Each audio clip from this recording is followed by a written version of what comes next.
Hello students, I am Taruna Saini from Suraj School Bhiwadi. Today we are going to continue chapter number 9, that is books of original entry, journal. And today we will discuss the topic meaning, features, advantages and disadvantages, or you can say limitations of journal. Yesterday we have started this chapter, so let's continue. Firstly, meaning of journal. Yesterday I told you, again I am telling you what is the meaning of journal. What is a journal? Journal is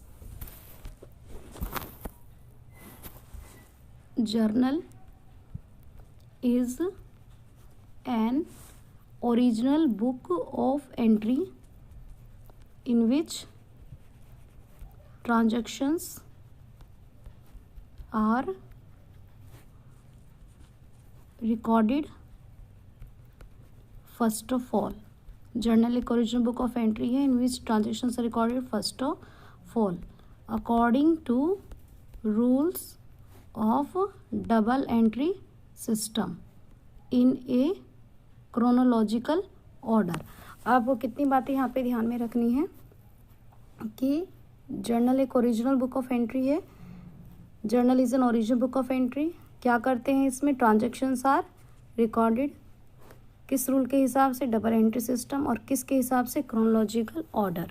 so yesterday we have discussed the same. Journal is an original book of entry in which transactions are recorded first of all according to the rules of double entry system in a chronological order. अब इसी के basis पर इसकी कुछ features हैं, वो देखिए. First, the chief features of the journal may be stated as under. कौन कौन सी मेन फीचर्स हैं? First, journal is a book in which transactions are recorded first of all.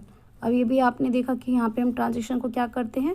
First of all हम यहाँ पे रिकॉर्ड करते हैं transactions को, इसीलिए हम इसको क्या बोलते हैं? Books of original entry. अगर मान लीजिए एग्जाम में क्वेश्चन आता है कि जर्नल को बुक ऑफ ओरिजिनल एंट्री क्यों बोलते हैं, तो आप क्या बताएंगे? जर्नल को बुक ऑफ ओरिजिनल एंट्री इसलिए बोलते हैं क्योंकि यहाँ पे ट्रांजेक्शन सबसे पहले रिकॉर्ड होती है. देन आपका सेकेंड आता है, अगर एग्जाम में आता है कि प्रिंसिपल बुक ऑफ एंट्री कौन सी है, प्रिंसिपल बुक ऑफ एंट्री, तो आप लेजर बताएंगे. Ledger principal book of entry है, journal original book of entry है.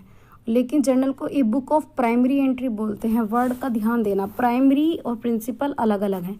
प्राइमरी एंट्री आए, ओरिजिनल एंट्री आए तो जर्नल है, और ledger principal book of entry है या प्रिंसिपल बुक ऑफ अकाउंट्स है.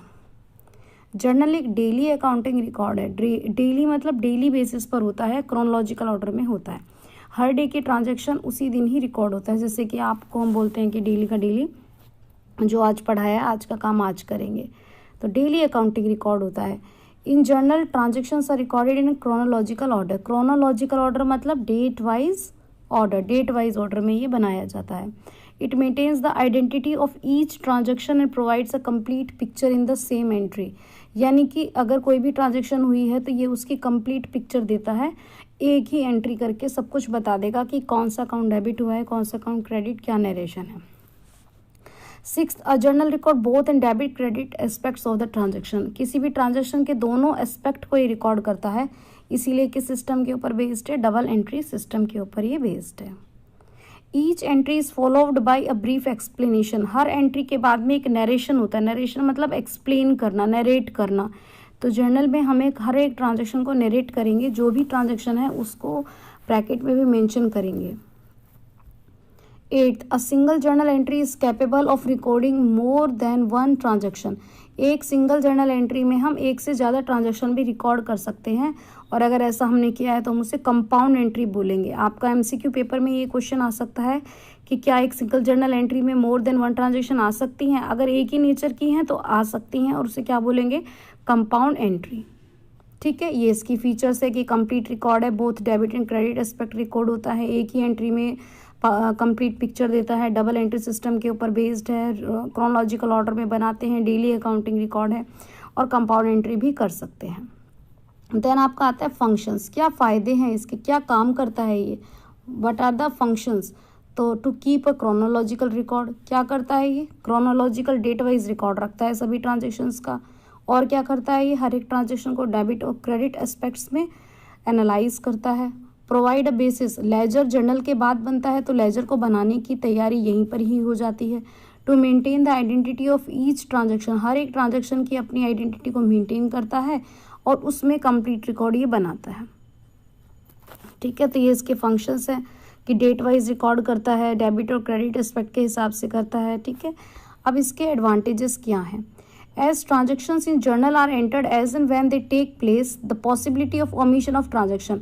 अब जैसे कि रोज़ का काम रोज़ करने वाले बच्चे की क्या प्रॉब्लम नहीं होती है कि वो उसका कोई भी काम मिस नहीं होता है। अगर एवरीडे बेसिस पर आप वर्क कर रहे हैं तो आपका कोई भी काम मिस नहीं होगा। As transaction in journal are entered as and when they take place, जैसे ही ट्रांजेक्शन हुई तभी आप उसे बुक्स ऑफ अकाउंट्स में रिकॉर्ड कर रहे हो। That means there is no possibility of omission of transactions, एक भी ट्रांजेक्शन वहाँ से ओमिट नहीं होगी, आप भूलोगे नहीं। As transactions in journal are recorded in a chronological order, क्योंकि आप डेट वाइज रिकॉर्ड कर रहे हो तो बहुत इजीली आप लोकेट कर सकते हो। डेली बेसिस पर वर्क करने वाले बच्चे को पता होता है कि कौन सा काम किस दिन हुआ है, तो यानी कि डेली बेसिस पर जब काम हो रहा है, डेट वाइज हो रहा है, तो आप उस चीज़ को लोकेट कर सकते हो।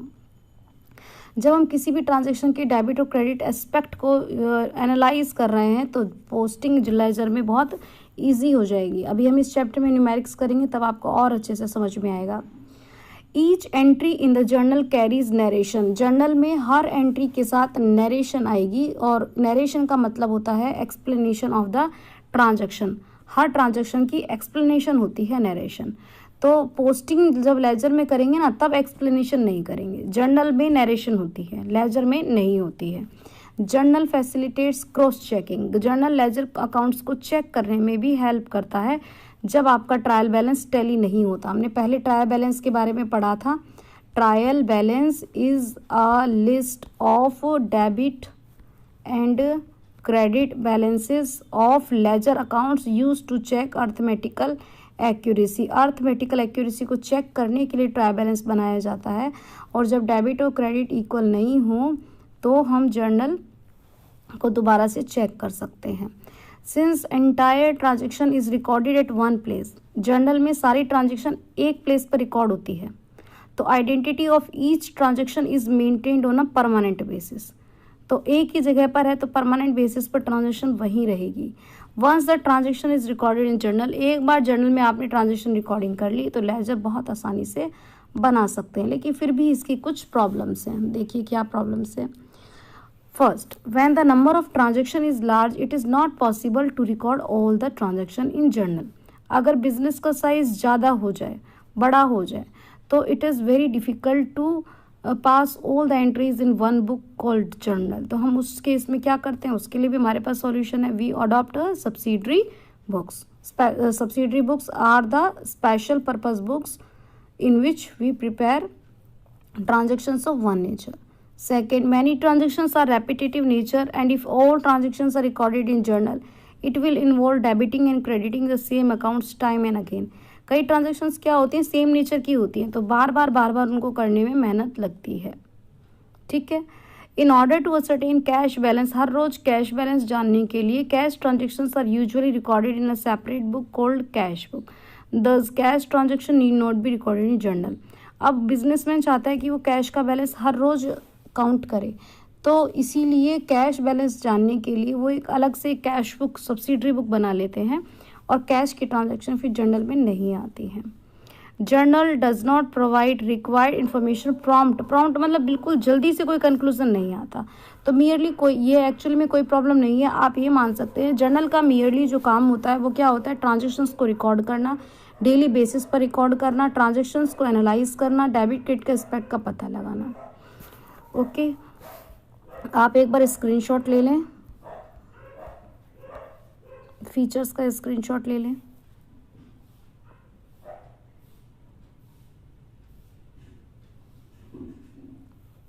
वीडियो को पॉज करके फंक्शंस का स्क्रीनशॉट ले लें।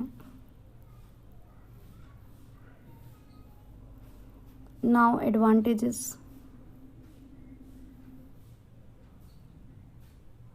Some more points are here.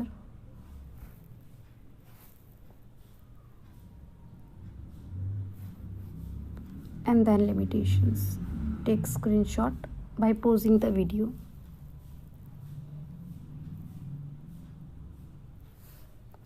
Watch the video again. Thank you so much.